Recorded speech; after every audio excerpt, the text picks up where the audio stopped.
Oh, we're Right. live on Facebook. We are live. What's going on, everybody? Thank you for tuning in with us. It is the Link Media team, myself, Lawrence White, Ariel Spivey, and Chris Theodat. And we're back with another episode of Y'all Not Ready for That Conversation. We back. Yeah, we here. So how was your week since last time we recorded? Well, yeah. Oh well, yeah, that's right. You were with. I forgot you weren't with us last week. Yes. Unfortunately, It's all good. uh, Life happens. yeah, that it does. things things happen. You got a whole family. You gotta make sure it's straight. So Acto. it's nothing. I think Ariel and I still Held held it it down. down. Yeah, Held it down. yeah, At least tried. You were missed. yeah. But you here today for The one. a doozy, a doozy of an episode. I wasn't expecting to try to tackle a crazy topic like this so early on, but when things come up in the zeitgeist, things are happening in the world on the internet, and the opportunity came up for us to talk about it. So here we are. For those that haven't read the caption, and those that may not know, this week we are having a conversation about Christianity and African spirituality and where they meet. Once again, we are not theologians. We are not. Um, I mean, we'll probably give you some scriptures. We'll probably give you something, but don't expect us to have the answers to everything, every question on your mind. Like this is literally a conversation, right? So we want you guys to join in the conversation with us. Let us know your thoughts. Let us know um, some of your experiences. Tell us your stories, and you know, we're gonna have a good time. All right, you guys Great. ready? Oh yeah. All right, all right. So I guess we can begin at the beginning. This the That's where we whole begin. the whole thing kind of came about because what was it? Friday morning? Was it what Thursday or Friday morning? I thought you were talking about like the beginning, the beginning. Like, let's go back to the beginning. Time. to Adam and Eve What are and we talking? creation. In the beginning, God created Africa. Mm. Um, And nothing else matters. hey, that's something. There's, Thank you, there's everybody. Good night. All yeah, right. I'm gonna there's go. yeah, there's something in that. But yeah, so last Friday, um, Disney Plus released Beyonce's latest visual project called Black is King. Um, I believe we all saw it, right? Because Yep. I think, yeah. I think you guys saw it before I did. Um, so before we get into the details about it, if any, because I don't really want to stay That on particular. her project. I just want to touch on it real quick, get your thoughts, and then we can go on to, the actual meat of the conversation. What did you guys think about the project overall? Um. I thought it was visually appealing. It was, I am all for this new surge of like Afrocentrism.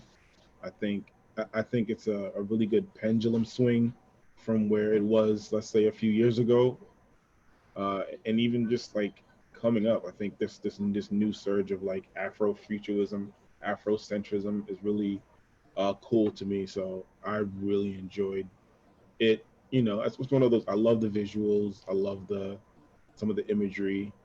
Uh, some of the music you can give or take. Mm. But like a lot of the messaging and the visuals, excellent. What about you, Ariel? I think from a like creative standpoint, I would say it was pretty amazing. Um, like from the way things were shot, camera angles. Um, there was a lot going on. I will say that. Mm. There was a lot of storylines all in one. But You ain't lying. other than that, and the fact that I still think that Beyonce should not act in anything she does, um, my personal opinion. Like, but from a creative standpoint, it really was an amazing body of work. I think that like the her artistic vision grows with every single project. Like, Hmm. and her, I mean, budget helps with that, but And uh, what a budget. exactly, a Disney budget helps with Okay. that. But the fact that there was like play on like colors and light and shadowing and all the different things to tell a story, that is something that is hard to do if you don't know what you're doing. So Hmm. props to Beyonce for that and to her team for putting out something that really was a job well done. Yeah, I agree. Overall, I did like it. Or I should say I enjoyed it. Um, I do, and I had posted this while I was watching it the other day. Like, I wish there was a way that I could know what equipment they used to do at the actual production, like actual shooting. They use Um, everything. yeah, like so. As much as I liked it, and I saw where they were going visually, there was quite a bit I didn't like about it as well.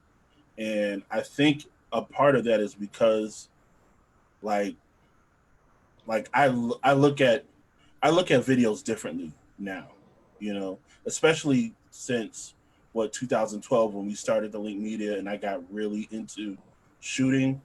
Um, the way I watch movies and music videos and all kinds of video projects now is completely different than how I watched it before.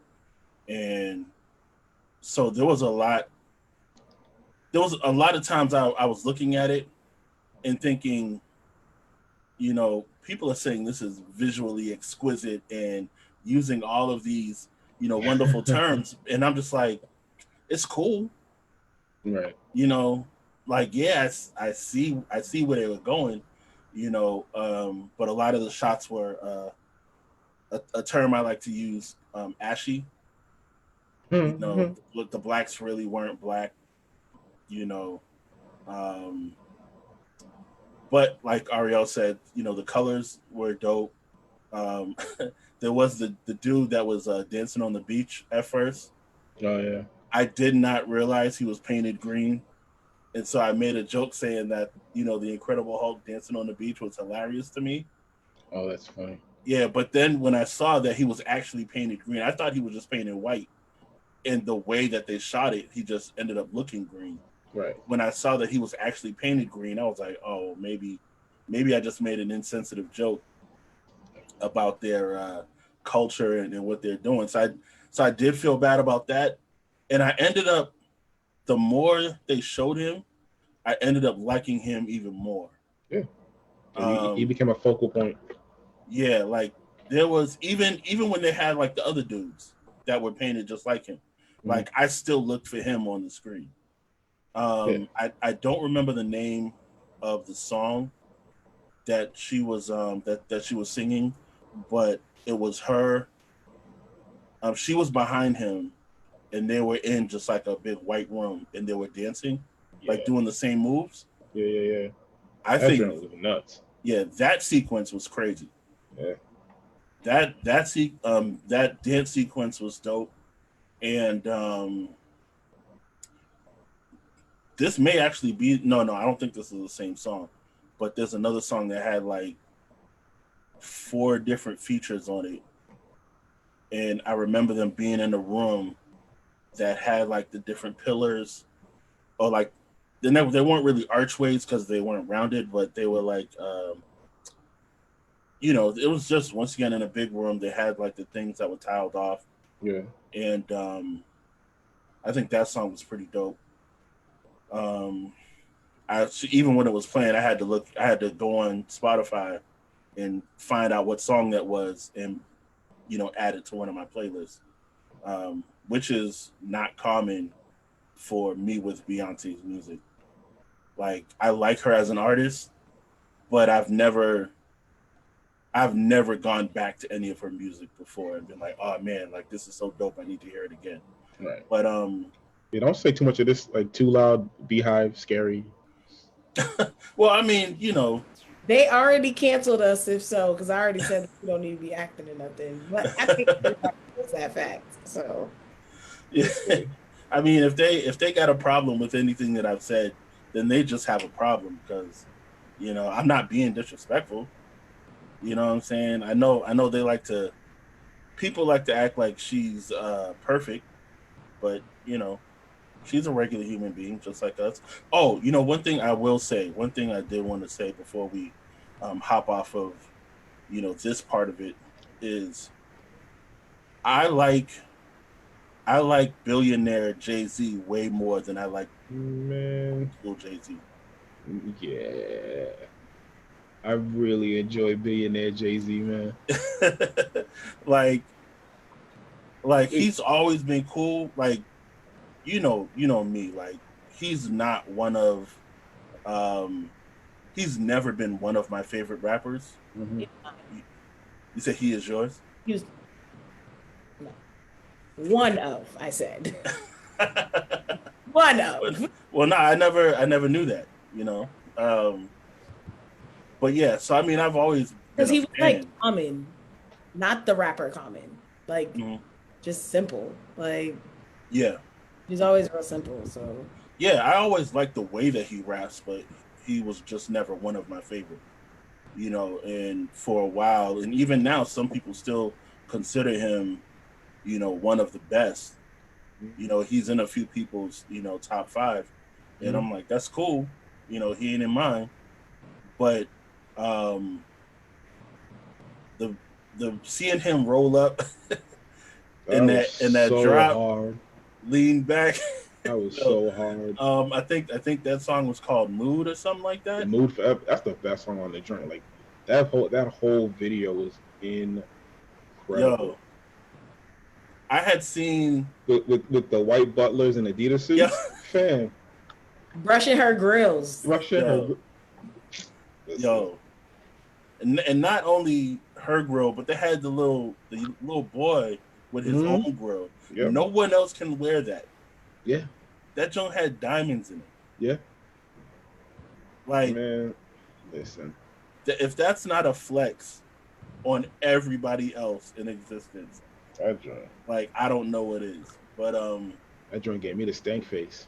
Yo, yeah, that joint was dope. And then also them having the what do you call it? The butlers tucked off in the bushes was hilarious to me. Yo, hilarious. Dude was in the bushes. But yeah, did you guys want to say anything else about it before we moved on from that part? No. I would like to say Beyonce is in fact perfect. She is not regular. She cannot be regular. That's just one for the Beehive. Yes, Beyonce is it. All right. Don't come after me, fam. Don't come. All right. So yeah, let's get on from that part of the conversation. Yeah, let's get to the nitty gritty here. Because like always, and I guess we could say always now because it's been going on for quite a while. Both her and Jay-Z have put a lot of what I'll call intentional imagery Yep. in their videos, Mhm. especially their videos together. Um, there was I forgot the name of the goddess, but there was there's a video floating around the internet. One of the images that she had put up was, she had the horns and then the circle, which I think on the statue of the sun, Mhm. and I think she kind of had like a cow print on her bodysuit. Okay, yeah. Like I said, I forgot the name of the goddess that she was representing, but you had that in this one. You had her portraying Oshun, I think it was, in Lemonade, Mhm. with the yellow and then the water when she came through the door.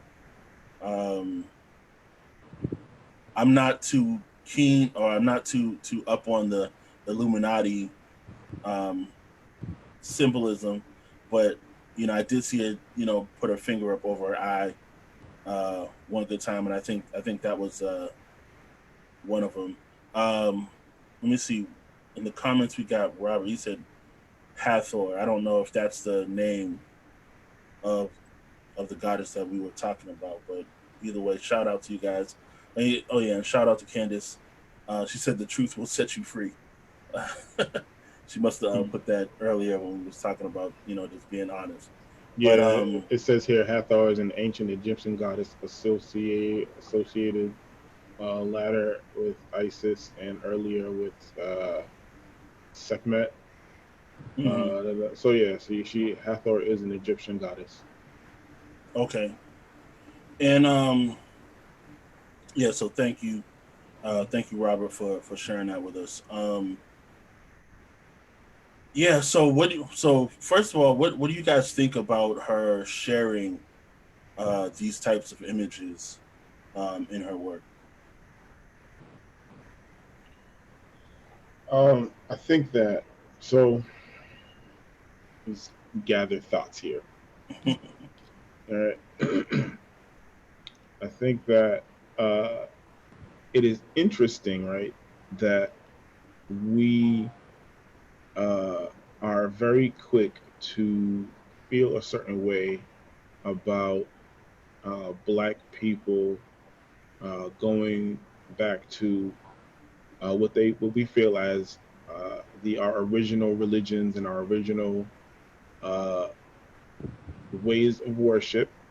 Hmm. Um, and this is an aside. I know we'll get to this soon, Hmm. but like while a lot of Christian imagery that we see and that we view and that we have claimed as Christian imagery is actually not Christian imagery. Yeah. It is, what we've come to love as Christian imagery are pagan concessions. Hmm. So I think in people being quick to uh, dismiss and demonize and uh, write off people for what they are using and what they are holding on to as the imagery they want to portray. I think we as Christians also need to do some of our own research and say, hey, is this really the imagery that one is biblical and two has space in the way we should be worshiping God? Yeah, and I think that's the question that I kind of want us to look at as like a main theme for this whole conversation. Um, Don't and look at. I have an answer. yeah. I'm not gonna go on. Okay, I was good. just gonna I was just gonna share a thought that I got based on what Chris was just saying, Okay, yeah. um, about there being some things in Christianity that we have in like the imagery, and I didn't think about this before until you said it, and it's Christmas. And Easter. Well, yeah, Christmas and Easter, like they both, if you look at the the origins and even just the dates of both, celebrations, and they're both considered Christian holidays today. Like they have very pagan roots, you know, but it's okay for us to celebrate those. Hmm. You know what I'm saying? and we'll get into more, more of that in a second. Ariel, what was you thinking? For I don't have a problem with Beyonce using it in her work the Mm-hmm. same way that there was the exhibit about was it Nubia Now or Nubia Mm-hmm. whatever at Mm-hmm. the Museum of Science, Mm-hmm. Museum of Fine Arts. It's late, sorry guys. But you know what I'm trying to say. Yeah, yeah. Like, I Fine had Arts. it in my mind. I'm Yeah, I was with like, you. not Museum of Science. That's something The other else. one. Right. It's the other museum in Boston, but the Right. That Museum of Fine Arts. that Hello. does exhibits. That does exhibits exactly because her work of art is not a work of art that is solely dedicated to saving souls or to winning Mm, souls. yeah, That's a fair point. It is literally her work of art. yeah. Now, if she were saying, I'm using this to save souls, I would have to say, Sister Beyonce, let's have a conversation. But it's literally an artist portraying history in a visual art form, the Yeah. same way you would in an exhibit or whatever. So if you can go to the museum and look at the Nubia Now exhibit and be like, wow, this was amazing, but not look at her art and say, wow, this is amazing, there's something wrong. Hmm. There's a deeper conversation that needs to be had. Yeah, I'm waiting for someone to walk into a museum, look at an exhibit, and say, "That thing got demons." Well, all right. So since you brought up the demon term, um, I do want to make sure that I mention fairly early on that when it comes to spiritual things, right? Hmm. Spirits are very real. Hmm. You know, they manifest themselves in different ways. Sometimes you won't even realize that you're being oppressed by one for a while. Like you could be going through and not even know why. So I just want to make sure that whoever is watching this, that whether you're a believer or not, and you're thinking about checking out some of the spiritual things, whether it's the new age stuff that's going on now, or even looking back at some of the African things. When it comes to spiritual things, you just want to be careful. Because even I don't know what the priestess call themselves in a lot of those forms of worship. Um, but even like some of them will tell you, like, you have to be more careful with how you do certain things. Right, Like interact with you spirits can't, and all that. yeah, like you can't just watch a video and then say, all right, I'm going to copy what this person did, and then now you're opening up all kinds of spiritual doors around you. Gateways and doors. Yep. Yeah, you know what I'm saying. And so that kind of, so I wanted to put that out there first. Just be careful with everything, and even with Christianity. Yep. There's a scripture. I can't remember exactly where it is, but um, it says no one builds a house before they count the cost. That's just simply saying before you commit to becoming a believer, you need to know what it's going to entail. Hmm. Like your best life now is not going to be it. You know what I'm saying? Not all the time. Like, yes, all things work together for the good of them that love the Lord and are called according to his purpose. But that's just comforting in the fact that what I'm going through, the hell that I'm going through, ultimately um, will be turned around for my good. Right. So with anything that has to deal with spiritual matters, you want to be careful and know what you're getting into before you actually take that leap. Um, Ariel, you look like you wanted to say something a second ago. Uh I did, but it would lead us down another rabbit hole, and I didn't know. No, that's all right. That's all right. We can always jump back. Um, because with what you're saying about, being careful and knowing that spirits are real, um, with the question being, her using that imagery for like in her art, and how I'm saying, the same way that I see an art exhibit in the museum, like I feel that yes, she has the right to use that in her Hmm. art. Now, when it comes to the fact of, um, like you said, imitation and worship, and what we're actually like emulating and striving to be like, and delving into, that comes from a place of like, where is your heart at? Mm. Which is a whole nother conversation. As I said, I don't want to go there just yet because I don't know what you got written down. But it is a matter of, how are you viewing Beyonce? So I'm going to put a pin right there because I want to keep going. But just know, Yeah.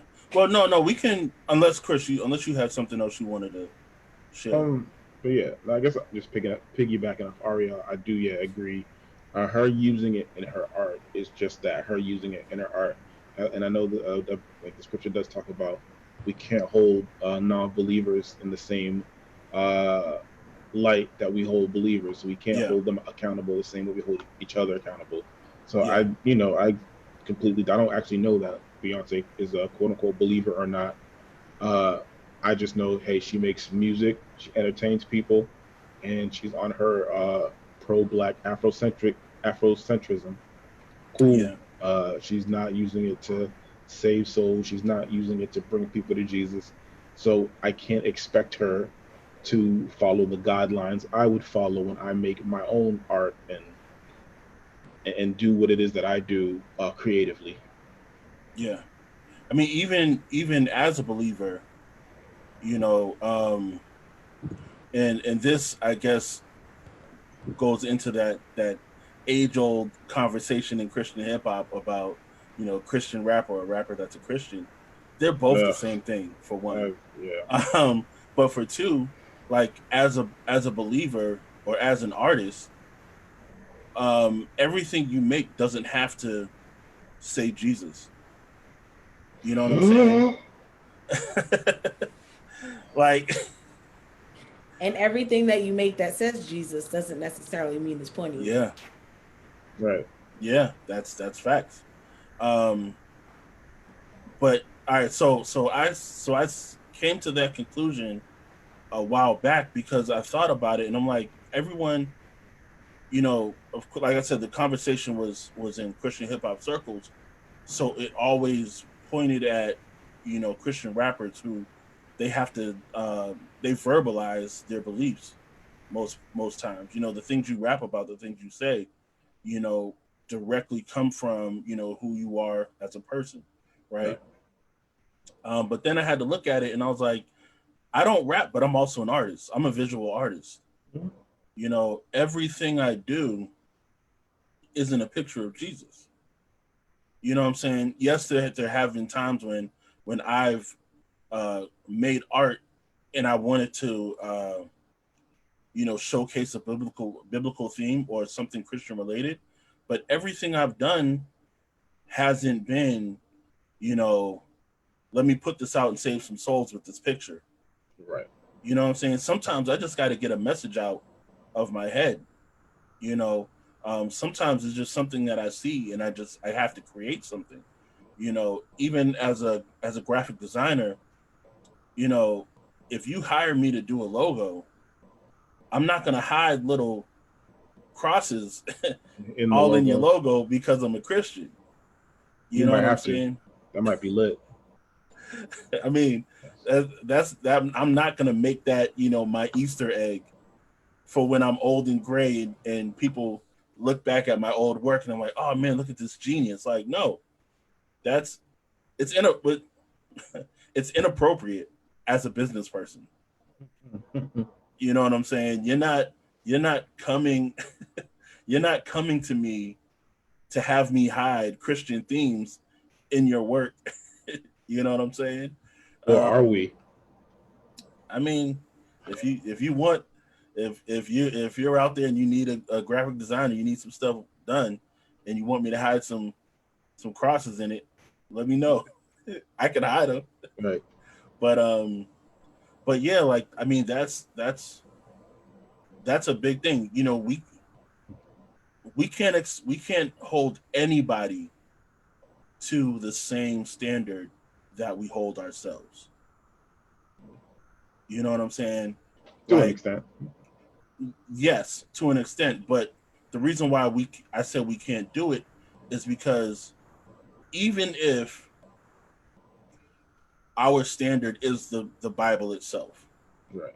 right? So you have the Bible, and even this can kind of be questioned a little bit because some people interpret things in the Bible differently than others. You know what I'm saying? Like, it I doesn't mean that mean, they've interpreted it correctly, right.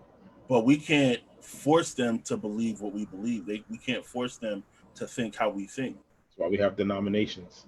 Ex- All right. exactly. I'm out. You know. um, but yeah, so we can't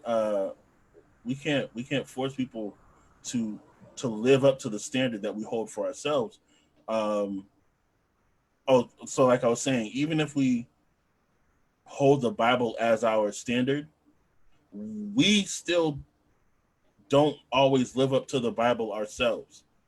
We we've we will always find points in our lives when we are not being as Christian as we tell other people to be. You know what I'm saying? Mhm. It's it is pretty much an inevitable fact. It doesn't mean that, well, one, in our flesh, yes, we are sinful. It doesn't mean that, you know, we stay there. It's just when we find out where we're messed up, or when we see, okay, I'm slipping, then I have to get it right. I got to go back and fix it. We're all works in progress. So it's Exactly. like Exactly. let the work progress. Exactly. I feel like we've kind of gone on a tangent, a little bit. It was a good tangent. You know, some Yeah. things needed to be said, but the point was, we can't expect um, Beyonce to to always promote Christ in her work if she's not a professing Christian, Right. or Not even even at all. Because like yeah. I mean, I was gonna say, even if she was, like, she's doing pop music, she's doing R&B music. right. You know what I'm saying? Now, if this was a gospel video and she labeled it as a gospel video and then came through, you know, painted all red, Right. with some horns on her, you know, some little, you know, Hellboy horns on her forehead, then we'd be like, "Fam, what are you doing?" You know what I'm saying? But that's not what she was doing. She was, like both of you guys actually said, like, she was just showcasing, um, really the art of our history as Black people. You know what I'm saying? Because art back then usually had to do with who you worshipped and your deities and stuff like that. Right. Um, yeah. So In that, if mhm. you looked at it, she also had images of Mary and Yeah, Yep. images of, her Moses. family painted as like, Mary and Joseph and all that, and being that deity. And then in there they had the Moses with the basket, The basket. Yep. that all of that imagery going on as well, which was a lot for me because all I kept looking at was that baby dead, because the way the water was going on the basket. But that's another story for another day. But you That know baby dead. yeah, that's what I thought. But anyways, but if you look at it, like, there were bits and pieces of everything in it. Like, Exactly. every bit um of everything that makes up who we are, um in our history, I not agree. Hmm. our spirituality. Like, in our history, it touched on every bit of, like, religious belief for Blacks. Hmm. It From touched on like a lot of black nuance. Like yeah, what I can say about Beyonce is that's the thing, right? Like love her, hate her, fine, that's your prerogative. But she does know how to include the full range of the black experience in Yeah. her work. yeah, And I think that's super important because like I think one of the sayings of like the last couple of years, black people are not a monolith. We don't just do one thing. We are not just one thing. We you know we have many different facets, and it's very hard to please everybody. Hmm. So her showcasing uh, blackness the way she does, and all her inclusivity across everything she does is, at least to me, to be commended. Whether you agree with the imagery or the messaging or not. Yeah. Yeah. I think what I enjoy about not only what she's doing, but like the whole like it seems like generally like a lot of black people like we're coming to understanding Africa more.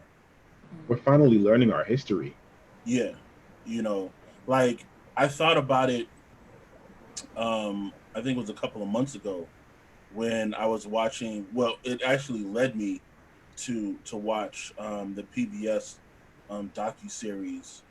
Um, Forgot the exact name of the series, but it had to deal with. But I think it was called Great Civilizations of Africa, something like that, hosted Mm-hmm. by Henry Louis Gates.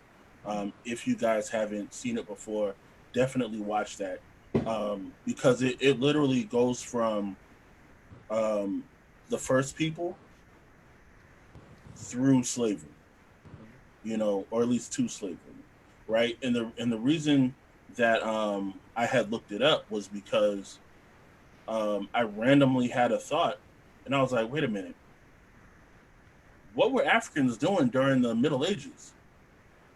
Yeah. Like I had never had that thought before. I was never curious about it. I know that northeastern Africans uh, kind of saved the Europeans from themselves. Mm-hmm. Like, they were probably stinking so much that waft came down into Africa, and they was like, no, listen, y'all got to watch yourselves. Right. They said no more, and They were then like, listen, they were birthed the Moors. yeah. yeah. They were like, listen, you see this water? Get in that. Right. Wash yourselves off. You guys stink. That's why y'all dying. That's why you got the bubonic plague. Right. Um, Like this is soap. yeah, so it's important. And when I watched that series, there was a lot that I learned about the different civilizations and some of the people, some of the Africans in history that did some amazing things. Like I can't remember her name, but there was an African woman who was she led her. Um, I don't want to say village because it was really like a whole like much larger group of people. Like a tribe. Um, Yeah. yeah, she led her tribe in war against Alexander the Great, and she whooped him on a regular basis. Like she had one eye. I do remember that much about her. Um, but dudes called Alexander the Great. We're always taught about how he went from one end of Europe and all the way to the other, like over into Asia, conquering all these lands. But he tried to go into Africa, and she was like, "Nah, not here." We're not told about her. You know what I'm saying? So once again, I do want you guys to check that out if you're watching. And I just want to take a second to shout out everybody that's watching. Thank you very much. I see you guys in the comments. I see you guys, sharing and liking and all that stuff. We do want to, hear what you guys have to say just about, this topic in general. Uh, we were, we started off by talking about Black is King. That's what kind of sparked the conversation a little bit. It kind of led us into, the conversation about, African spirituality. Um, One thing that I do want to look at, and I guess it kind of falls back into what we were just talking about. Chris, when you said uh, we're starting to learn our history, like we're starting to come into, it's like we're really just starting to come into an understanding of who we were as a people, right? Right. Um, so there are believers who are going. Some are leaving Christianity and focusing more on some of these other practices. And I say it like that not to be disrespectful. I just don't Mm. know the Like the details. spiritualisms. Yeah, so we're just gonna keep it general like that because I don't want to disrespect and I don't want to leave anybody out. So so for a while, and I'm sure you guys heard it as well. Um, we were hearing people saying, "I'm not religious, I'm spiritual." Even in the church, Mm-hmm. I'm not religious, I'm spiritual. And then now we have people, leaving the church and then going into, some of these different areas. Um, what do you guys think about that in general? Just kind of as a surface question before we dig a little bit deeper into I don't know that this is just a surface question. Yeah. that. Uh, Well, either way, there's still a little bit further to go with it. So, so, all right, I think I'll say it like this. I think that people. So, here we go. All right. So I think the thing about Christianity is it's been somehow pegged as the white man's religion. yeah. So that's like one part of it. So when now black people who are looking for their roots and looking to find identity and find, even if you're not black, but in whatever culture you originate, when you're looking to find your identity and you look, you're going away from this white man's religion term. Hmm. And I think like knowing history and understanding that you know uh, Christianity was in Africa, before slavery was there. Like Yeah. our, or at least before what we know as modern day slavery. There's always been Yeah. slavery. It's always Yeah. been a thing. What we know as slavery that brought us here, Christianity was already there. Hmm. Okay, and I think when people start uh, arguing that yes, it was a tool used by Europeans to keep black people enslaved and to enslave them. Uh, that is a misuse of what the gospel and what Christianity and what the Bible stood for. Hmm. So now, when people who are fed up with whatever rule and religion system that they're in, be it their church or whatever, and they go back to finding another spirituality, then they come into this term of no, I'm not religious, I'm spiritual. Like Hmm. I don't want to be bogged down by all the rules and regulations over here. I don't want to be bogged down by all the things I can't do. I want to do me, and I want to find it on my own terms. And I Yeah. think people tend to fall away based on that argument that they've made for themselves. Yeah. What do you think, Mario? Kind of in the same vein as Chris.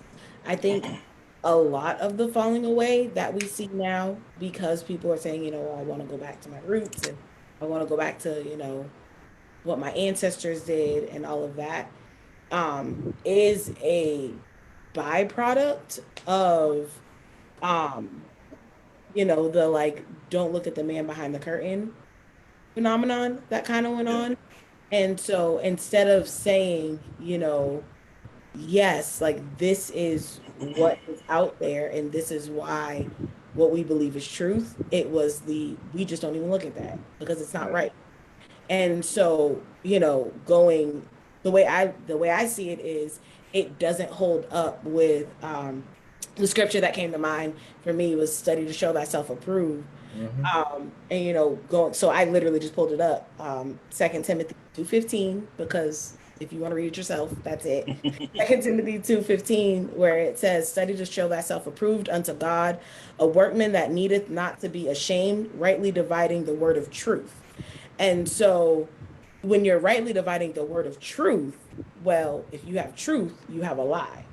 But if I never show you what the lie is, if I just always act like it's invisible, when the Yeah. tempter comes and tries to show me, well, how is it that you know that that's actually truth? You've never showed me what the lie is. So I can't say for sure yes or no. Yeah. So in studying the word and in digging in, being able to say this is why this holds up against this, and that part about being, not ashamed, I can be not ashamed when I know, no, I know that I know that I know this is what it is. But if all you're giving me is, and this is how unfortunately we as a black community have done things, and it's that mentality of because I said so, so go sit down. Now when you have stuff coming in that it's like, well, that kind of seems right. It's the same way that the devil got Eve, where it's like, is that really what was said? Right. Yeah. So, It's you always know, a distortion of the truth. Yeah. exactly. It becomes a distortion of the truth. And so now, you know, truth is truth, no matter how you look at it. And I believe that those who belong to God, as the word says, they can't be plucked away from God no matter what. So even if they do go and seek, they're going to just find that Jesus is real and that the word is real. Yeah. Um, but, long story short, I really do believe that a lot of this um, that is happening, that like the mass falling away, is just a byproduct of bad teaching. That's my opinion. Yeah. Yeah. I think that's a dope assessment from the both of you, but I definitely want to look more at that what Ariel was just saying a second ago. But real quick, shout out to Danielle in the comments. She says a lot of people I know say, uh, well, I believe she's saying they can't get with Christianity because it's the religion of our oppressors, and she agrees that that is the perception that's out there. Yes, there are a lot of people who say that. I've heard it myself, from some people, and even that goes back to what Ariel was just saying. Um, they haven't studied themselves. Now, we can't expect, going back to something earlier we were talking about, we can't expect people that are not believers to even have a desire to study what we believe, Right. right? Which is why it's so important that we as believers study on our own. We don't have to. We don't have to be, biblical scholars to know what we're talking about. Right.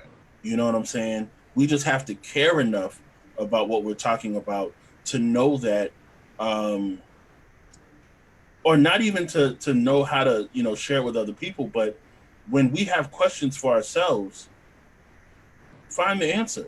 It's Right. available. Now once again, it does go back to bad teaching because I know for us, like, we're inquisitive people. We have no problem finding out how to do things. We have no problem finding out what things mean. Like, we look at stuff. Everybody's not like that. You know So what I'm saying? Mm-hmm. could it also? So I think it's also. I think yes, it is bad teaching. I think it's bad teaching. I think it's a little bit of lack of common sense, Yeah, and I'll get back to that in a minute. And also I think it's a lack of people just not knowing how to say I don't know.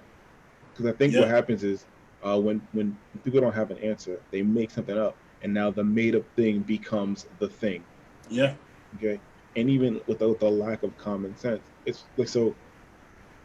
All right, here's the rabbit hole. Right, like I have to sit down and tell people. Right, it is geographically impossible for there have been for there to have been white people in the Bible. yeah, And I think like the look I get, after I tell people that tells me where they're at. Yeah. You know what I mean? Because like I think when we talk about it being the quote unquote white man's religion, and I'm like, okay, so where how is it possible that uh this can be the white how can this be the white man's religion, where up until the time of what the Romans and then later on the Greeks, there were no white people in the Bible. Like it's geographically impossible. They were in the Middle East and Africa. Mm-hmm. And I think they because they see it, oh, because of the Jews and so on and so forth. I think that's a whole other situation, and I'm not going to Nick Cannon that, but I think like that's a whole other Get us situation. kicked off before we even start. And man, listen, I don't know. Never mind, but not today. But yeah, I think like not just understanding like geographically, how can these people have been? How can Europeans have been in the Bible Mm-hmm. when they weren't in Europe? And Yeah. like and understanding the even so there's a bunch of stuff that nobody teaches, right? That like that makes the appropriation of Christianity for slavery what gives you your perception of slavery as the white man's religion. It's not a white man's religion, it is an appropriation of a faith Yeah. that then turns into this oppression of people. Yeah. It's a And even misuse. going on that and what you were saying, Chris, if you look at what's usually the flip side for us, which is we look at Islam, Mm-hmm. and a lot of people claim Islam as, the black religion. Mm-hmm. But going back to what we talked about last week, they come from the same line and they come from the same area and the same family. So if you can believe that one is right and the other one was just made up by white people who want to control everything, Mm-hmm. that means that you have to rewrite the Quran because Jesus is in the Quran and his story is there. And when you like, so that's it. Let's see, can I get us in trouble one more time? Go ahead. Listen. We are a team. Yeah. We finna jump off this bridge together. Apparently. Just holding hands. Yeah. Yeah. But like can we like, and I think even to break like there's understanding that like slavery as we know it was a creation of, not a creation, but it was implemented by the Arabs Mm-hmm. who were Muslim, who at that point were, and this is all historically fact based, like who were, if you think about the kingdoms of like Istanbul and those type of that like whole Mm-hmm. uh what you would call it dynasty, they ruled Portugal, and Portugal and Spain are the ones that commissioned ships to go to this new world. And like if you see how things line up Yeah. historically, you start to get a different version of history than I think people are used to. Yeah. And I'm gonna leave it at that. Yeah. The series that I mentioned earlier that I had watched before, um, it it touched on some of that as well. I can't remember the details well enough to get into it, so I don't want to start putting stuff out there that can't be, or that I can't fact check for myself. Right. But yeah, there's so much to this, right? So one of the things that one of the things you said, Chris, and that little head rub was, man, we're really about to do this.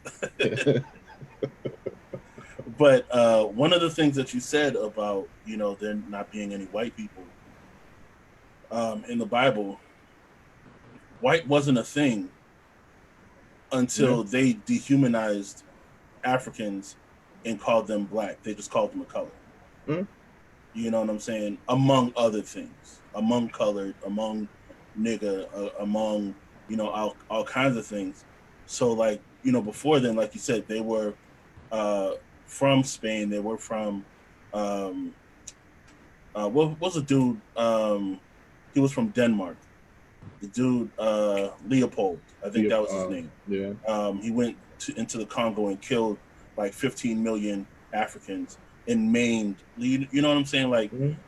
all of these people come from different places, right? So I just wanted to put that as an aside. I'm not going to go too deep into that. And also shout out to James Hills. I see you in the comments. He said Chris about to get in trouble. Preach. Um, I stay in trouble. It's but but one of the things, and the whole time we've been kind of preparing to talk about this, I knew this was going to come up and I just didn't know exactly how, right? But the changes that have gone into Christianity as a faith and what most people believe um, as what it means to be Christian come from the Catholic Church. mm, Because for a very long time, you know, it was the Roman Catholic Church. There was no official church outside of them. So a lot of the practices that we have, like even with, Lutherans and um, some other groups now, like they still kind of, deal with some of those things. And I guess my hot take for the night is Catholic does not equal Christian. There are there are things that the Catholic Church does. All right, yeah. So let's. I know some people are gonna get upset about that as they watch it, but it is what it is. But there are some things in the Bible that uh,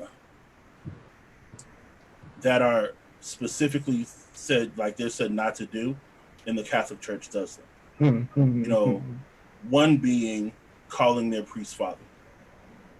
It says call no man father in the Bible. You'll have to look it up for yourself. I remember where it is. I mean, I remember it's in there. Can't remember exactly where it is. Um, but some of the things that I did learn um, while going to a Catholic school, you know, they attribute some of the Jesus's job or his position. They attribute it to Mary. that's Matthew 23:9. All right, thank you. Yep. But even how Jesus said that um, he sits on the right hand of the Father and he makes intercession for us. Mhm. They say, well, you got to pray to Mary because she makes intercession for us. She kind of go to Jesus, and then Jesus, and it's like, no, that's not a thing. Mary, yes, she was blessed in the sense that God chose her, above anyone else that He could have chosen, but that's where it ends. She was still a regular young woman. Mhm. You know what I'm saying? And then also, so just kind of starting from there and going to how the Catholic Church manipulated, the different scriptures to justify things like the Crusades. Mhm. You know what I'm saying? They massacred, millions of people with that. They caused a lot of trouble with that. You know what I'm saying? And then it kind of boils down from there. Um, Let me see. Shout out to Janine. She says you have one Father in heaven. I'm sorry, you have one Father and He is in heaven. And that's Exactly. Matthew 23, verse 9. Thank you. Yep. Thank you for that. So to bring it back to, I'm sorry, before I do this, Ariel, did you have anything you wanted to share? No, you can go. Okay. Um, so to bring it back to our topic and talking about African spirituality, um, there are a lot of, I don't want to say a lot, but there are some practices that that we would look at as well, people will be quick to call them demonic, and you know, like sacrifices and different things like that. Um, and once again, we're just saying African spirituality as a general term. There are a lot of facets to it. We don't want to be disrespectful to anyone by saying anything wrong or anything like that. Right. Just out of respect.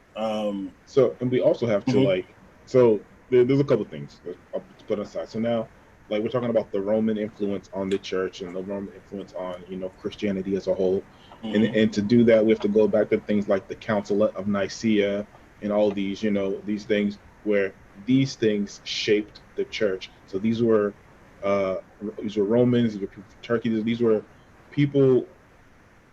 These weren't like the original Jews converted to Christianity now, uh, dictating what's going on, right? Is that these people, these are hundreds and hundreds of years, thousands of years later, they're saying, hey, uh, we're going to build this council. We're going to say this is what the church looks like, and we're going to base it on what we feel comfortable with here in Rome.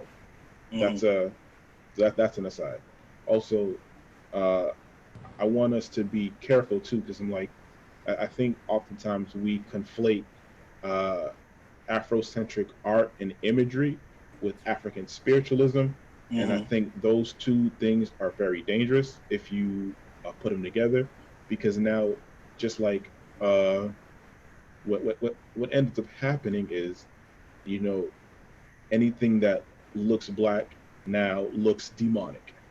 Yeah. Anything that has, you know, uh, like black and African, imagery, or even like even some sacred African imagery is now, you know, like anti-Christ or anti church or whatever however you want to call it, and those type of things then turn into things that you can now uh, cast people away for, Hmm. and that to me is a dangerous concept and idea that I don't want to permeate. I'll say that. Yeah. Yeah. So that's why Um, I even wrote a status, right. I said I can't relegate Afrocentrism to the demonic so easily, and I think people do that really easily. I think, in it, to me, it bugs me because if we're looking at how imagery, and we're looking at how uh, historically these things have led, they do and can lead to things that can harm a people. yeah. Yeah. So, real quick, I just want to add, since we have a few more people that are watching, once again, thank you for checking it out. Um, if we're saying anything that you have a question about, please ask us. If you feel there's anything that we're leaving out of the conversation, please bring it up. You know, this isn't a lecture. This isn't a town hall meeting. Like, this isn't a super structured uh, list of points that we want to get through to teach everyone. Um, this is literally a conversation, and conversations are free flowing. So there's some things that may get missed out on. We only have a short period of time to talk about all of this.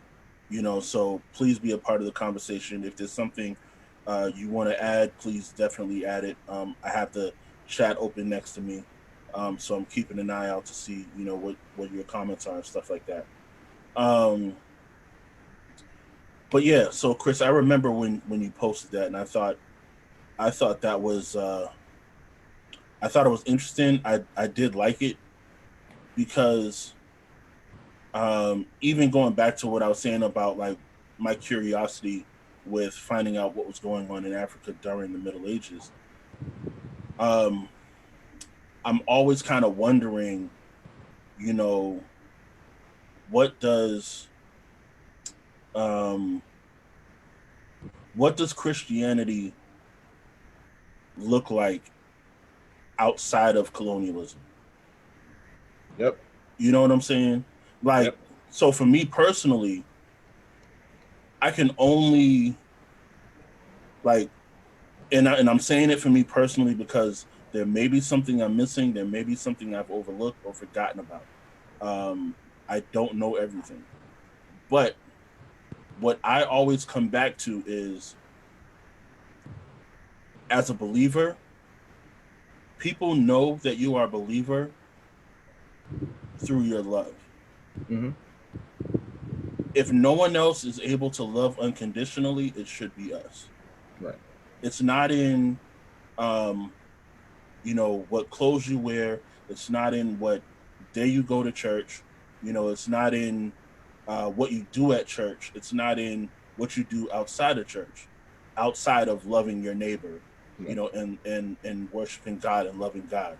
um I was looking at the other night, I was looking at uh Romans chapter 14, right? Let me pull that up real quick so I can reference it. And I thought it was really interesting because, like, the question that was in my mind before I even pulled up the scripture was, um, how, as believers, like, how should we deal with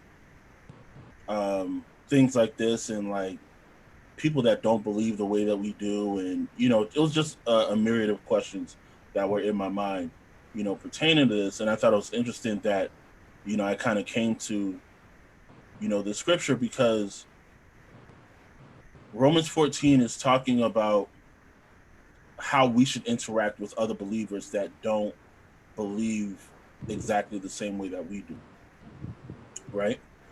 Um, excuse me. Now, it kind of, so most of what it talks about is talking about, like, diet and food. Like, Right. if one believer thinks that you shouldn't eat meat, if you do eat meat, out of respect for that believer, don't don't eat meat. Right. Whether you eat meat or not, it's not a it's not a big deal, as long as whatever you decide to do, Right. you do it as unto the Lord. Like, you do it with a full and complete conscience, in that you are honoring God with the decision that you've made. Right. Right? Now, when it comes to honoring uh the beliefs of our ancestors, and I legitimately mean, the people that have come before us, as a believer. Now, I'm not talking about worshiping anybody. I'm talking about respect. Right. I'm talking about honoring. There are some practices, like, in an earlier conversation that Ariel and I were having, she was talking about burning sage, right? Now, I thought about that because, whenever, and this is what I was told about burning sage, you're clearing the atmosphere of different spirits and stuff like that. And I was like, okay, that's kind of what it is. Like, as a believer, it's like, well, I don't think I need sage Right. to clear the air when I have the Holy Spirit. Right. Like, me personally, I have cleared rooms of evil spirits without any sage. However, naturally, sage does have um, properties that will clear the air, in your room. Or at least that's what I was told. You know what I'm saying? Right. I don't burn sage, so I'd have to look into it a little bit more. But so if I wanted to then burn sage to clean the atmosphere in my house or my room or wherever, that's fine. You know what I'm saying? As a believer, as a Bible believing Christian, I can burn sage and be completely fine. The I same think way. Hmm. um that is the key though there, that what you were saying was, which goes back to what I was saying earlier, that I was like, I'm gonna put a pin in this, like here, Mm-hmm. I can take that pin out because we back. Mm-hmm. um it all goes hand in hand with worship and where your heart is at. Because, like you said, if you're using sage as the thing, or something saying, like, I need this to overpower the demons that are in my house, like, okay. But if, like you said, we know it's like Tylenol, like, you take Tylenol to help your back because your back has a pain in it. Right. If you're taking Tylenol because you're like, the spirit in the Tylenol is gonna clear out the demons that are in Right. my body. It's Now gonna we're call. It's gonna out. cause a spiritual healing to occur in my Exactly. body. Like, I Yeah. can't have spiritual healing unless I take this Tylenol. Um, that's where that was the whole point of that, going different places. Yeah. So, back to like your heart of worship, like where is that going? And that is a whole nother conversation. So keep going. Yeah. No, so that brings up a good point, because so now this part of the conversation kind of turns from um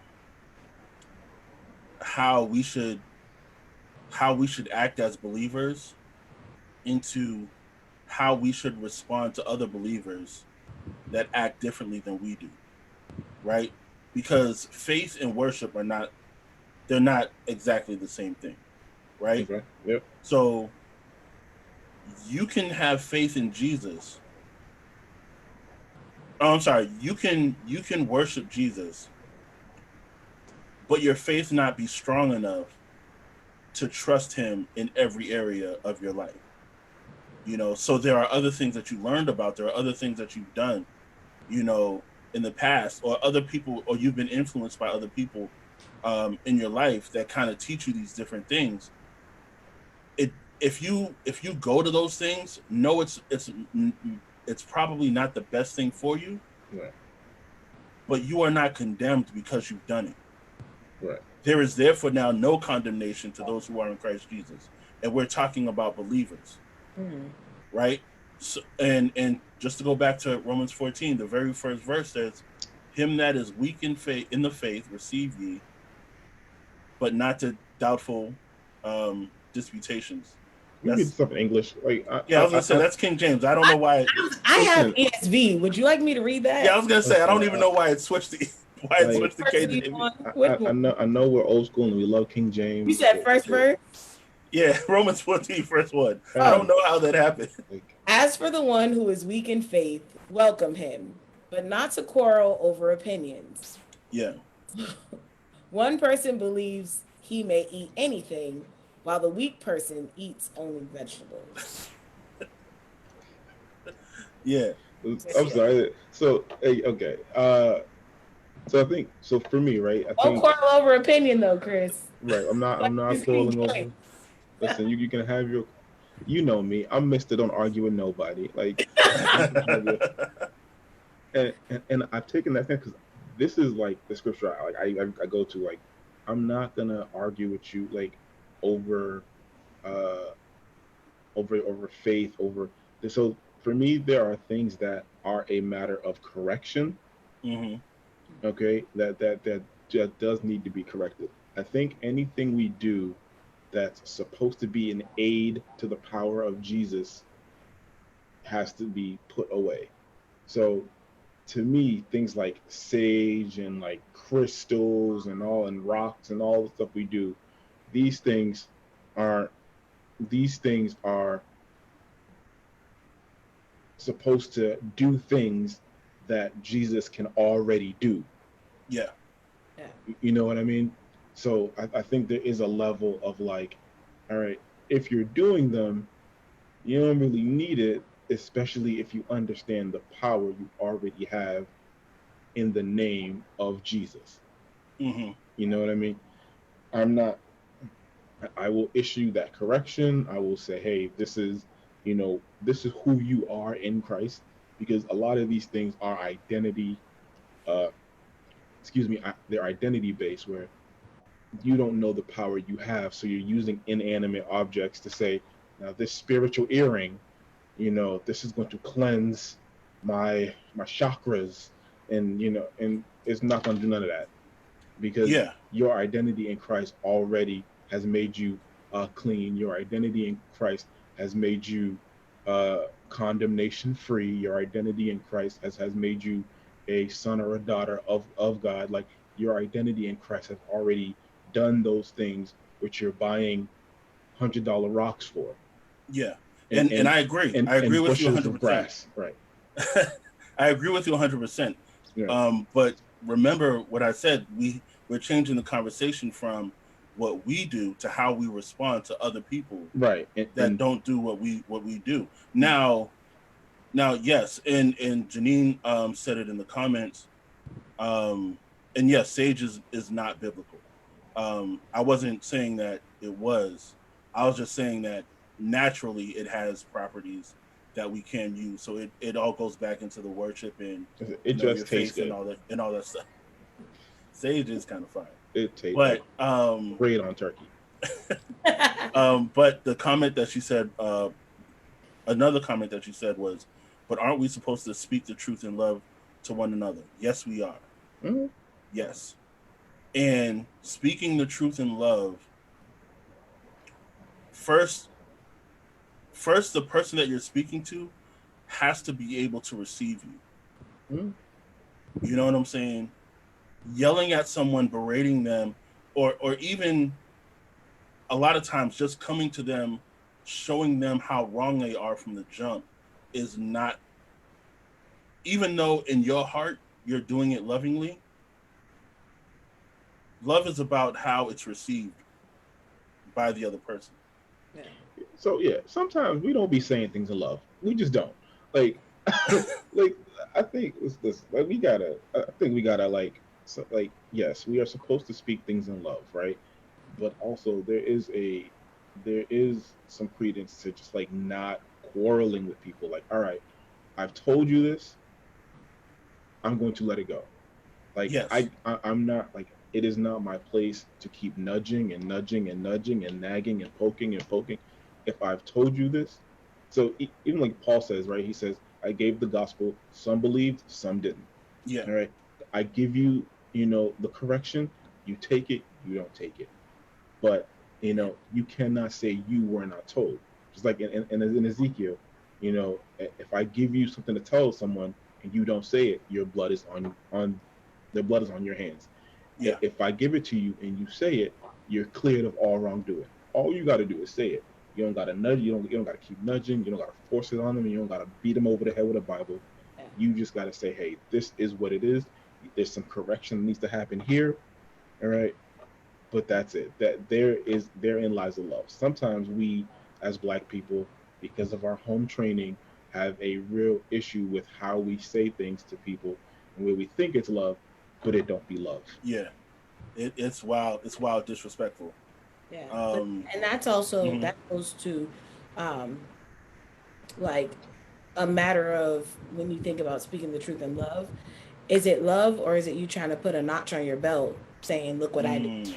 And so when you have someone, that you're speaking to in anything, it's going into it with the mindset of, you know, I may be the planter or I may be the waterer. Like, that's my job. My job is not to give the increase. I can't make anything sprout. That's all God's job. Mm-hmm. So if you so when speaking the truth in love, it's not my job to make sure that that grows in their heart. Yeah. It's my job to do the assignment that I was given, which was either plant it or water it. Because if they don't know, I'm giving them that seed. Oh, you Right. didn't know? Okay, God bless you. And I keep it pushing, but I think sometimes we want to and this also comes from going back to like that bad teaching that I was talking about, Mm. believing that we have to be the ones to see it through to the end. That's not anywhere in the Bible. Like, Yeah. as soon as you meet this person, you got to make sure that they are speaking in tongues the next day, and this checklist. So, um, so that's my take on that. Yeah. Um. Yeah. Yeah, you gave a good point and kind of made me forget what I was gonna say. But but yeah, but still looking at it. Oh, okay, there it is. Thank you. The point of, not the only point, but one of the main points of chapter 14 goes on to uh, saying it's important that we live in peace with each other. Mm-hmm. You know what I'm saying? Mm-hmm. Especially. So Make when it every comes to, effort. yeah, every effort, Make every effort. and a lot of times we don't. Mm-mm. A lot of times we're like, hey, yo, relax. They're like, nah, I'm not gonna relax. Like, I tried my best. You know Mhm. what I'm saying? Like that's not it. So in the conversation about um, different levels of faith between believers, and we're only looking at two individuals at this point. Just to make it simple, you know, one person can be the aggressor at one point, and then the other person can be the aggressor at the next point. It goes back and forth. Like Yep. that's how life is. Just because you you find offense or you've been offended first doesn't mean that you can never become the offender. Mm. You know what I'm saying? So so in so in talking about walking in love with someone or staying in peace with someone, you can sit down with them, and let them know, or at least have a conversation about it and be like, yo, why do you do this? Or like, I thought you were a Christian, like I thought you were a believer, which is a valid question to ask someone. You know what I'm Mm-hmm. saying? um there have been times I've been asked about other people that I've known for a very long time. They're like, yo, I thought it was a Christian. I was like, listen, I can't speak for nobody. I You got to ask them about that. No one can answer for themselves. You know what I'm saying? So it's not an improper question to ask someone if they still believe, first of all. Yeah. You know what I'm saying? And so if the answer is yes, then you can be like, okay, well, why do you do XYZ? If they have their reasons and they're fully persuaded in their own mind that they're cool doing XYZ, you can voice some concerns, if they're open to hearing it.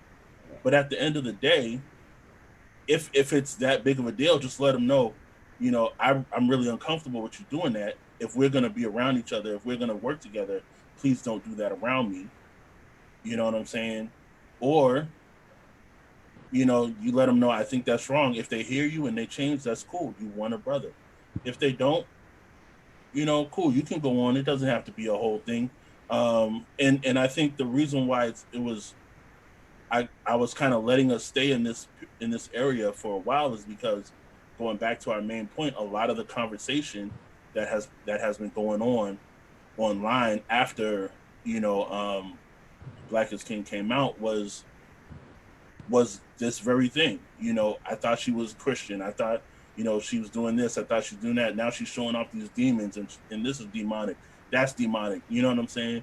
Like, everyone's quick to point out how wrong someone is in something, instead of you know uh looking at themselves Mm-hmm. before they judge the other person.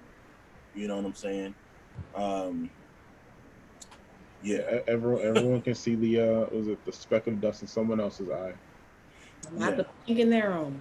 Mm-hmm. Yeah, let's get back to all right. So let me ask you guys this. Yeah. And actually, Chris, I was kind of more so curious about this with you, because you are Haitian, and me. Well, okay, I'll talk about myself in a different kind of way. Um, there's not, and I only brought up the fact that you're Haitian because that's a Caribbean island. In the Caribbean, there are a lot of people that still practice voodoo, Mm-hmm. which is an offshoot of the general African spirituality, Mm-hmm. right? Have you personally heard of any stories or any Mm-hmm. instances? I mean, anything that you can share, because it's just a curiosity. for me at this point. How can I say it? Okay, so I'll say this as I would say it with a lot of other Christian traditions and rituals and all that stuff. I think so. What I have seen personally, uh, in my young years, this is years and years and years ago. Hmm. But like there is a level of converging the two. So it'll be Christian get together, but then some things you see and you're like, I don't know what that is. So there's a little bit of like, okay, there is the African spiritualism and the more uh the tribal spiritualism that that's there, but because now there's Christianity, it's always there's like a melding of the two, which Hmm. in history is what's happened, right? Like uh we understand we all know very well that Jesus was not born December 25th. Hmm. And we also know that Jews weren't decorating trees. So somewhere along the way, there was a melding of something that is Christian and something that is pagan, and Yeah. they put it together and said Christmas. Yeah. Okay, so so I think along the way that's what happened. So what I came up seeing is some of those things where it's like, all right, this is Christian, this might not be, but they're melding the two, and I think this is the best expression of their faith that they have for what they know. Okay. So I think with that, you kind of brought us to the point of this whole conversation is there a way, or is it possible for the two to come together? I mean, I know it'll never be 100%. I know that. I'm not asking that. I'm not saying um, that someone can call themselves a full fledged Christian and do everything that a spiritualist does. Yeah, so I think we run the risk when we do these things, right? If we're not keeping to uh, a lot of our like biblical commandments, mandates, and like just like scriptural like way of living and whatnot, we Mm. run the risk into turning into uh, Solomon in his later years. If we know what happened with Solomon, like why is this person ever good? But like as he starts marrying wives, he starts intermingling their faiths with his faith, and he kind of goes off the rails, which sends Israel as a whole into kind of a weird like tailspin. Hmm. So it's one of those things where uh, can you intermingle? Yes. Should you intermingle? Probably not, because I think where you stop being able to distinguish what's what, and they start melding into one, you cause confusion. And I think Yeah. we don't want to be in a place where there's confusion about uh, our doctrine and about our spirituality, about our scriptural belief system. And if I could actually jump in, Hmm. um, to go with that, there are trying to remember, like even within, um, I'm not Asian or anything. I haven't done my ancestry test, so I don't know what I am. But you know, Africans in the diaspora who landed in the United States of America, we Hmm. Yep. know that within the Black church, there are even a lot of things that you will see different from a church of our white brother and sister. Hmm. So, Hmm. a lot of those practices, are questioned. Is that a mixing? Is that something that has come from, different voodoo rituals and all that? And I think going back to what Chris has said from the beginning, is there are two different things that we have to look at. Is this something that is like that we notice that is specifically um like a part of uh like like African spiritualism that has been brought into the church, or is this something that is just a part of the culture that has carried Mm, on? That's yeah. And the That's good. only way we can really ever find out that answer is by taking it to God and asking God, is this something that you want for me to be involved in? Is this something that we're supposed to be doing?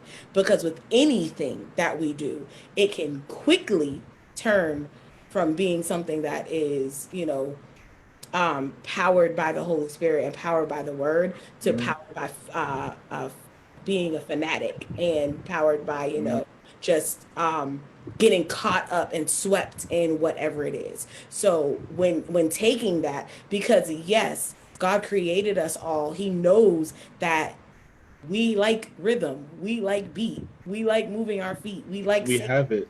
We it's yeah. in the Bible. He told us to praise him with cymbals and dance and all that. Like he knows. He put it Mm-hmm. in the word. So Mm, seeing all of that, it literally came from some place. So asking God what's proper and what's not. Because there are certain things that we see that we're like, okay, now you're just being ridiculous. Like and you could like Chris said, you could tell, like even when he was saying, seeing some things that it's like, I don't think that's, the spirit will usually be like, okay, that's enough. Like you're not Mm-hmm.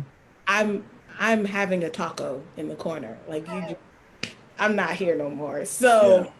that's what you have to do. You always have to take everything back to God and back to his word and be like, is this really you? Or is this rooted in something else? Also, I think you have to also ask yourself, does this thing take the place of God? Mm, yeah. Because I'm like, and then again, so now when we start getting into all these external things that are supposed to do supernatural things, like, is this taking the place and power of God?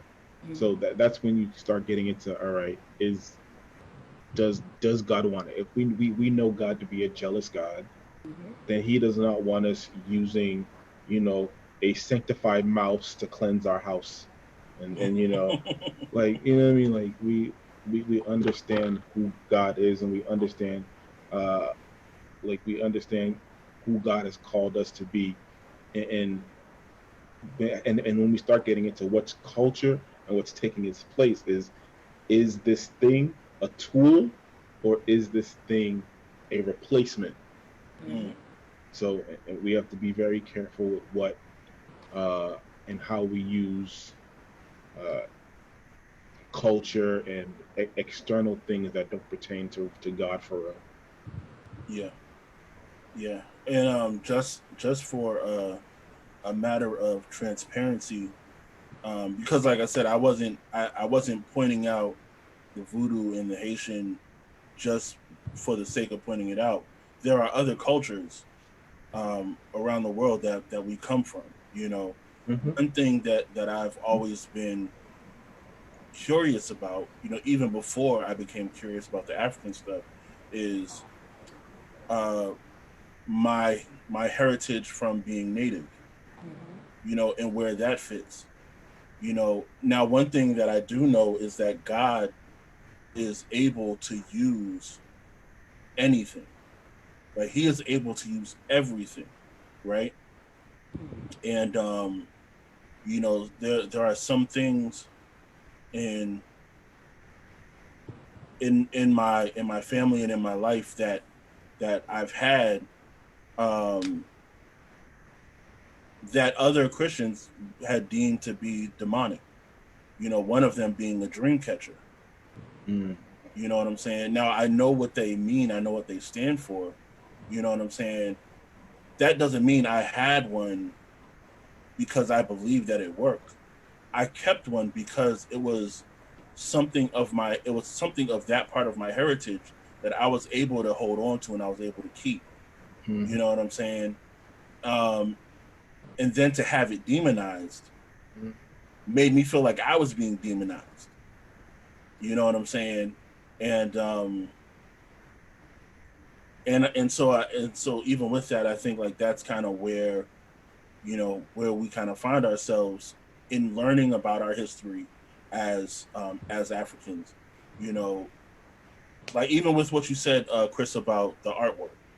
You know, different masks, different you know just all kinds of different things, tools and stuff that were made that people can purchase and have hanging up in their house.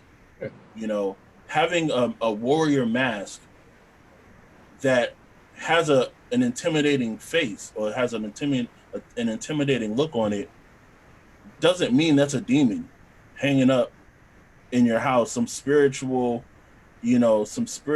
filled relic in your house that's gonna make Right. your house burn down with you in it. You know what I'm saying? Like a lot of it is just finding out about your past, where you come from, and where you fit now. You know what It I'm is. saying? It is history. Like so, and that's the thing. Like I think yeah, the the artistic aspect of being black. Like this is the thing, right? Uh, like so, I'll say this right. I think it's my Facebook background too, but on my computer at work, I have this picture from the Black Panther, the scene where like Killmonger is staring at the African mask. He's just Yeah, looking at it, and I'm like, and I just love the energy of that, right? yeah, Because like, My favorite scene in the movie. oh, it's so good, yeah. That's definitely one of my favorite lines. so good, right? But so we put that aside, like to have this artwork, right? So to have this stuff that your ancestors created, to have it, hanging and place in places where your ancestors are not, you know what I mean? And to be able to get it back, like to be able to say, hey, this mask, this thing is a reminder to me of my heritage, of my, you know, I don't worship it, I don't pray to it, I don't, I don't deify it. I love it for the art and for the memorabilia that it is. And like it for us, like everyone has their version of like a warrior something. You know what I Hmm. mean? Like if you keep a football helmet or you keep a, you know what I mean? Like these things are cultural, and they're not they don't really hold any spiritual leverage anywhere, even though people do worship their football teams. Yeah, You know what I mean? But like I think so, to put a pin in it, it's like, okay, like if I feel like I wanna get a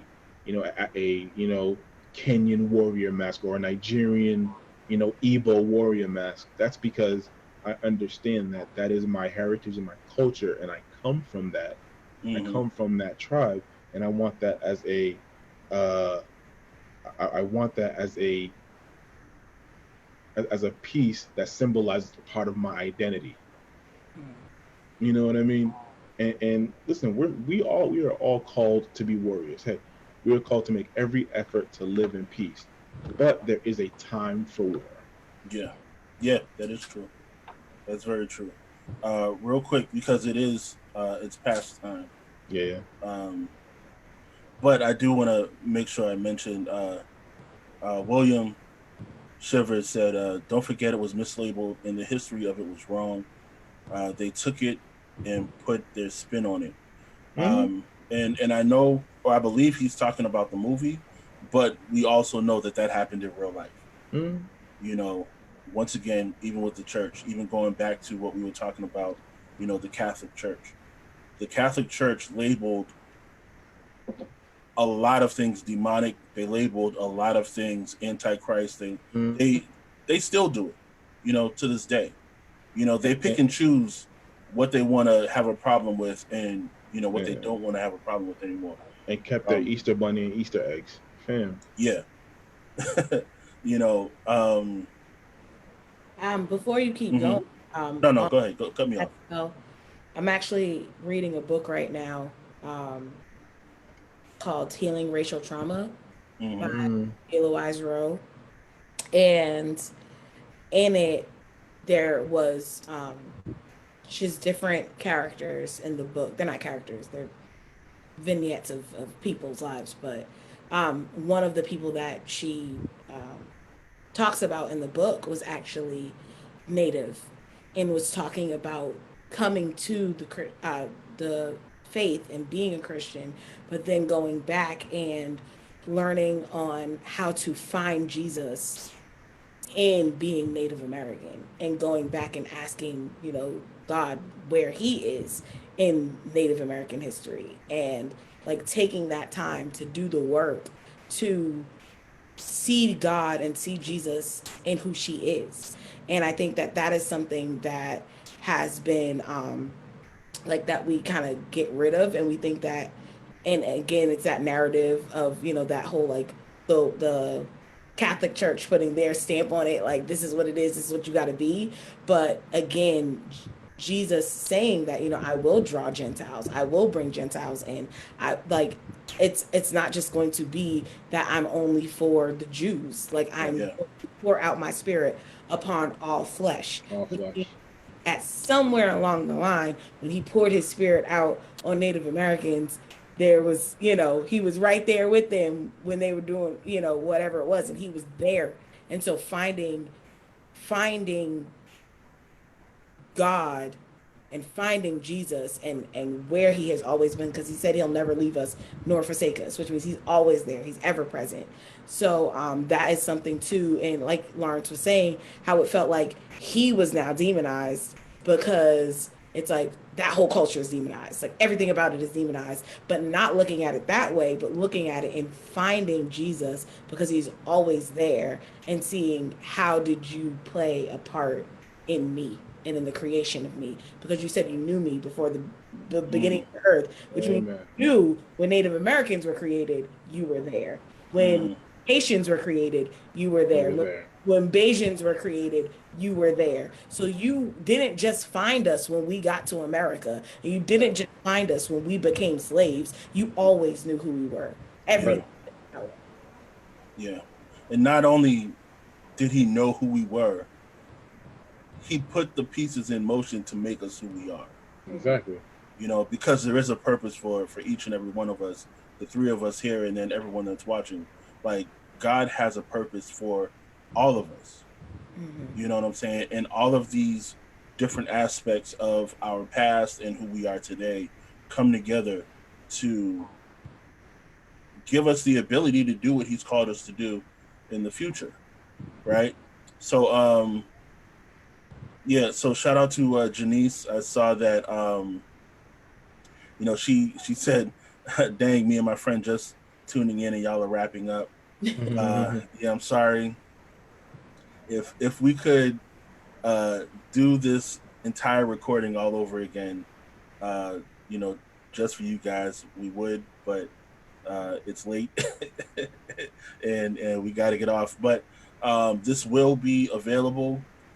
This will stay up on Facebook. The video will be available if you wanted to check it out another time. And then also, um, you know, you can just let us know, stay in the comments. We'll always come back to the comments. If you guys have any questions, if you guys have any topics that you want us to talk about in the future, definitely let us know that. William said that a good, he said a very good topic would be God's presence, um, God's presence in other cultures outside of Christianity. Yeah. Yeah, I think I think that is something definitely to look at. It might be a little much for us to like come right back into next week because we gotta. that can use to, I am not Asian, but I have Asian brothers and sisters. And so being able to have them come on and give their expertise on the issue, Yeah. uh, Yeah, and literally talking with different cultures, because that is part of the conversation that we haven't been ready for, is sitting down and breaking bread with those that don't look like us. yeah, So that's yeah. actually So big, and I'm excited for that yeah, one. we'll have to set something up for something like that. But yeah, once again, thank you everyone that's been watching. Thank you for everyone that's stuck with us through the whole video. It's been dope. We're gonna And keep, then, we're gonna keep, talking about things. So, like I said, if there's anything, you know, you have on your heart, or anything that you've had a question about, or even anything that you want to talk about with us, let us know. You can DM us, either one of us personally. You can DM the our fan page, the Link Media fan page. You can put it in the comments, and we will do our best to you know bring out the conversations that people aren't ready to have other places. right. If nothing else happens, we learn something, and that's what I love. You know what I'm saying? If nothing else happens, we learn something. So real quick, if there's anything you guys want to say before we end, go ahead. The floor is yours. Ladies first. Okay, I was about to say sorry. I guess that means no. I was gonna say, is it ladies' choice? Because then I could just oil slick it back to you. But I'll start.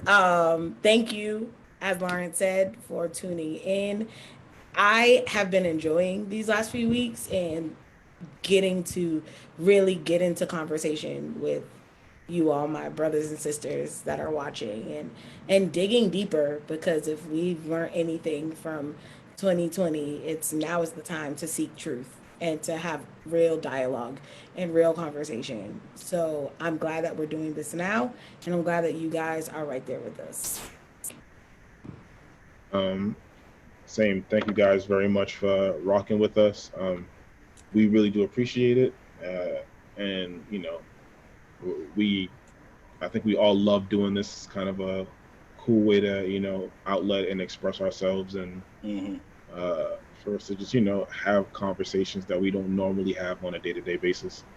Uh, Another thing is, like the videos, share them, like our fan page, like our our YouTube page, subscribe to our YouTube account, like, share, subscribe. Just spread the word. If you like it, we're sure other people will like it too, Yeah, and let's all build this together.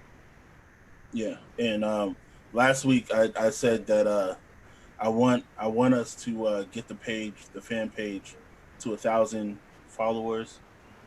We can't do that without you guys, Yeah, right?